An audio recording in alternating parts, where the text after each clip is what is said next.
انشاءاللہ اختصار کو مد نظر رکھتے ہوئے تفصیل کو درگزر کرتے ہوئے، چونکہ آج شب جمعہ رمضان المبارک کی پہلی جمعرات کہ جسے ہم اور آپ نوچندی کے نام سے جانتے ہیں،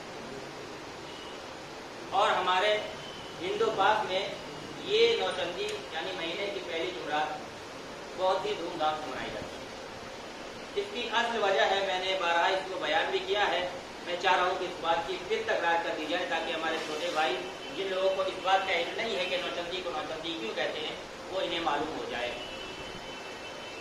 آج کوئی ہم سے سوال کرے کہ بھائی آپ یہ بتائیے آپ مہینے کی پہلی جمعرات کو نوچندی کیوں کرتے ہیں؟ دوسری کو کر لیجئے، تیسری کو کر لیجئے، چوتھی کو کر لیجئے، تو ہمارا آسان سا جواب یہی ہوگا، ہم مہینے کی پہلی جمعرات کو نوچندی اس لیے کرتے ہیں کہ چونکہ امام حسین جب کربلا میں وارد ہوئے تھے تو وہ پہلی جمعرات تھی، محرم تھی، جس بنا پر ہر مہینے امام حسین کی یاد تازہ کر کے اپنے مہینے کا آغاز کرتے ہیں، اور یہی وجہ ہے کہ اس جمعرات کو نوچندی کے نام سے منایا جاتا ہے۔ اور آج جو فضائل آپ کے سامنے بیان کیے جاتے ہیں باب الحوائج کے عنوان سے، ابھی بھی آج بھی شب جمعہ ہے اور نوچندی بھی ہو رہی ہے، آپ کے درگاہ چمرولیا میں چلے جائیے، وہاں باب الحوائج 8:30 بجے مجلس کا ٹائم ہے۔ عزیزان ایمان، وقت نہیں ہے کہ میں آپ کے سامنے جتنے سارے موضوعات میں نے آپ کے سامنے رکھے ان کو بیان کروں، انشاءاللہ اختصار کو مد نظر رکھتے ہوئے کچھ معلومات آپ کے سامنے بیان کروں گا۔ میں نے اس آیت مبارکہ کو اپنا عنوان قرار دیا، اس میں ارشاد ہو رہا ہے کہ میں نے جن کو پیدا نہیں کیا مگر اس لیے کہ صرف اور صرف پیدا کرنے کا مقصد عبادت ہے۔ عزیزان ایمان، عبادت صرف نماز، روزہ، حج، زکات خرچ نہیں ہے۔ میں نے آپ کے سامنے کل بھی کہا کہ ہر وہ عمل جس سے خداوند عالم راضی و خوشنود ہو وہ عبادت ہے، وہ عبادت ہے۔ اور آپ انہی عبادتوں کے ذیل میں وہ تمام ساری خواہشیں اپنی پوری کر سکتے ہیں کہ جو آپ کی نیک حاجات ہیں۔ آپ انہی عبادات کے وسیلے سے اپنی دعاؤں کو خداوند عالم کی بارگاہ میں رکھیے، یقیناً وہ دعا مستجاب ہوں گی۔ کیوں؟ اس لیے کہ سیرت امام علی اس بات کی گواہ ہے۔ امام علی نے دعا کر کے قاضی ابو الفضیل عباس کو دعاؤں میں مانگ کر اپنے چاہنے والوں کو یہ اشارہ کیا ہے، او میرے چاہنے والوں یاد رکھو، جب کبھی بھی تمہیں کسی چیز کی ضرورت ہو، جب کبھی بھی تمہیں کسی چیز کی طلب ہو تو کسی اور کے دروازے پہ نہ جانا، اپنے رب کی بارگاہ میں ہاتھوں کو اٹھا کر خداوند عالم کی بارگاہ میں اپنی دعاؤں کو طلب کرنا، یقیناً وہ رب سب سے بڑا مہربان ہے، تمہاری دعاؤں کو بھی پورا کرے گا۔ درود محمد والے محمد۔ کیا دعا کی امام علی علیہ السلام کی؟ یہی تو دعا کی تھی، یہی تو فرمائش کی تھی اپنے بھائی عقیل سے کہ بھائی عقیل آپ ایسا کریے کہ ایک بہادر قبیلہ ہمارے لیے تلاش کریے، میں چاہ رہا ہوں کہ ایک بہادر بیٹا ہمیں ملے۔ یہاں امام نے ایک اشارہ دیا ہے، ایک جملہ کہوں، اگر باکمال اولاد چاہتے ہو تو باکمال گھرانے میں شادی کرو۔ اگر باکمال اولاد چاہتے ہو تو باکمال گھرانے میں شادی کرو۔ کیوں؟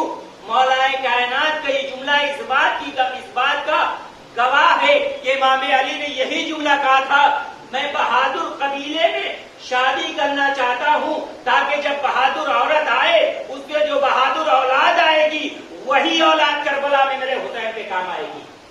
تو اس کا نتیجہ کیا نکلا کہ اگر باکمال اولاد چاہتے ہو تو باکمال گھرانے میں شادی کرو، جیسی بھی اولاد چاہتے ہو ویسا گھرانہ تلاش کر لو، آپ کو ویسی اولاد مل جائے گی. اور عزیزو امام علی نے اپنی 63 سالہ زندگی میں کبھی کچھ نہیں مانگا, کبھی کچھ نہیں مانگا. نہ مانگنا بھی بندے کی شان کے خلاف ہے. لہذا علی نے دست دعا کو بلند کیا اور بلند کر کے غازی ابو الفضل عباس کو مانگا. اور یہی چیزیں دیکھ کر جناب مسلم عقیل کے دل میں یہ خواہش پیدا ہوئی کہ میرا بھائی علی خداوند عالم سے ایک بیٹا مانگ رہا ہے. لہذا عقیل نے بھی علی کی دعاؤں کو دیکھتے ہوئے خداوند عالم کی بارگاہ میں بھی ایک بیٹا طلب کیا. میں 2 جملوں میں بات کو واضح کرنا چاہتا ہوں. اگر علی کی دعاؤں کے مجموعے کا نام عباس ہے تو عقیل کی دعاؤں کا مجموعے کا نام مسلم ابن عقیل ہے. صلوات محمد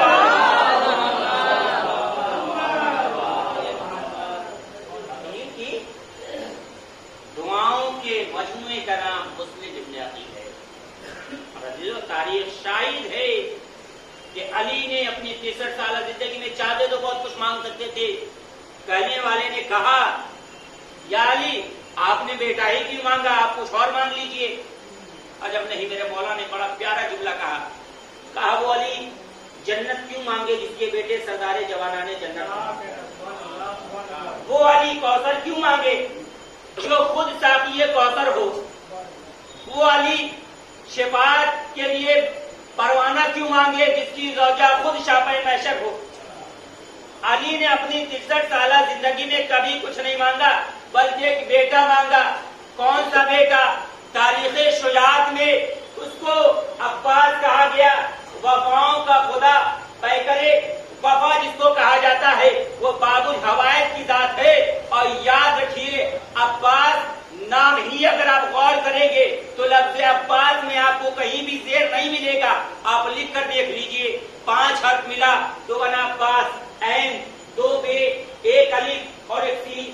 ان 5 حروف کے مجموعے کو کہتے ہیں عباس. تو جس کے نام میں زیر نہ ہو وہ بھلا اوروں سے زیر کیسے ہو سکتا ہے؟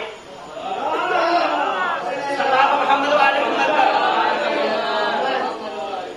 جس کے نام میں زیر نہ ہو وہ بھلا اوروں سے زیر کیسے ہو سکتا ہے؟ آئیے میں آپ کے سامنے لفظ عباس کی تشریح کرنے جا رہا ہوں. اگر بات دل میں اتر جائے تو یقیناً بولیے گا. شاعر نے بڑا پیارا شعر کہا. شاعر لفظ عباس کی تشریح کر رہا ہے کہ چلی خیال نے جو ازل سے علی کی عین, چلی خیال نے جو ازل سے علی کی عین, بے بذت رسول کے قسمت کا زیب و زین. الحمد کی الف یہ سراپا دلوں کا چین, والناس کی یہ سین یہ نطقے دل حسین. تو ہر حرف کائنات کا عکاس بن گیا, دیکھا جو غور کر کے تو عباس بن گیا.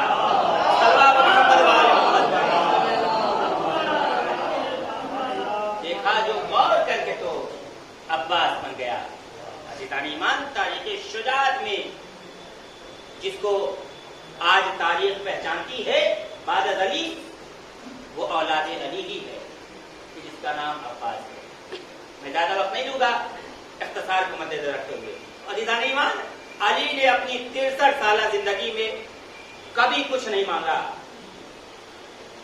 اور مانگا ہے تو بس ایک عباس مانگا ہے. کیوں؟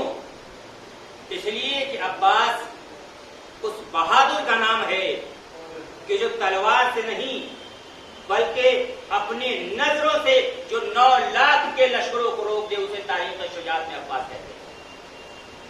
جو اپنی نظروں سے روک دے, ایک خط کھینچ کر روک دے, اسے تاریخ شجاعت میں عباس کہتے ہیں. کیوں نہ عباس نام ہو, کیوں نہ اس شیر کو عباس کہا جائے؟ اس لیے کہ کربلا کے میدان میں صرف نام عباس ہی کافی تھا یزیدیوں کے دلوں میں ایک ولولہ پیدا کرنے کے لیے. اور تاریخ شاہد ہے کہ جب تک عباس زندہ تھے, جب تک عباس زندہ تھے, کسی میں یہ مجال نہیں تھی کہ وہ حسینی خیام کی طرف نظریں اٹھا کر دیکھ لے.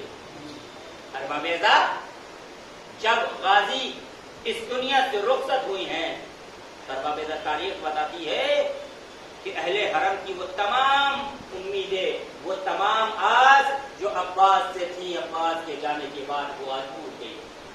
ارباب اعظم مقاتل کے کیا جملے ہیں؟ مقاتل کے یہی تو جملے ہیں.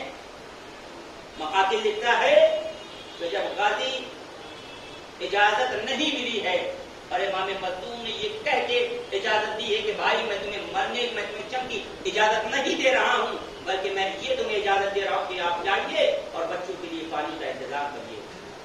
ارباب اعظم جناب زینب نے تمام کنیزوں کو بلایا، تمام بیویوں کو بلایا اور بلانے کے بعد حلقے میں لیا اور لینے کے بعد ایک جملہ کہتی ہیں، اے بیویوں میں نے مدینے سے چلتے وقت تم سب سے وعدہ کیا تھا، میں تم سب کے پردے کی ذمہ دار ہوں، میں تم سب کے پردے کی ذمہ دار ہوں. اے بیویوں آج یہ زینب اپنے وعدے کو واپس لے رہی ہے. کیوں؟ اس لیے کہ عباس جا رہا ہے. ارباب اعظم بس مختصر مسائل پڑھوں گا اور آپ کی رحمت تمام کر دوں گا. تاریخ بتاتی ہے کہ جب جناب زینب نے اپنے وعدے کو واپس لیا ہے اور جب جناب عباس دریا کی جانب گئے ہیں نا تو ارباب اعظم فوج اشتیاں میں بحران برپا ہے. کچھ بھی ہو جائے خیمے تک پانی نہ پہنچے. ارباب اعظم غرض وہ وقت بھی آیا کہ حسین کا شیر دریا پہ گیا اور جانے کے بعد اس نے پانی بھرا. پانی بھر کر جب واپس پلٹا ہے نا تو دشمنوں کی یہ کوشش ہے کچھ بھی ہو جائے پانی خیمے تک نہ پہنچنے پائے. ارباب اعظم میں نے مسائل کو مختصر کیا. تاریخ بتاتی ہے حرملا نے تیر رہا کیا، تیر چلا مشق سکینہ پہ گرا. اب تک عباس کی امیدیں تھی کہ پانی خیمے تک پہنچ جائے، لیکن ارباب اعظم جیسے ہی مشق پر تیر لگا ہے عباس کی آس ٹوٹ گئی. عباس نے اپنے رخ کو دریا کی جانب واپس موڑا اور یہ آواز دی، اے سکینہ چچا کو معاف کر دینا، تیرا چچا مجبور ہے، پانی تجھ تک نہ پہنچا. لعنت اللہ علی القوم الظالمین وسيعلم الذين ظلموا أي منقلبين ينقلبون إنا لله وإنا إليه راجعون. نزل میں قضائه وتسلیم الجمر قال بحق محمد وآل محمد کے سطح میں ہماری اس مختصر سی عبادت کو قبول فرما. قال بحق محمد وآل محمد جانا بشیان حیدر قرار ان کی جان ہماری کو آپ کی حفاظت فرما. جو پریشان حال ان کی پریشانی کو دور فرما، جو مقروض ان کا قرض غیر سے ادا فرما، جو بے اولاد انہیں جلد از جلد پہلے محمد وآل محمد اولاد صالح و نرینہ عنایت فرما. خداوندہ میں آپس میں اتحاد و اتفاق رکھنے کی توفیق عنایت فرما.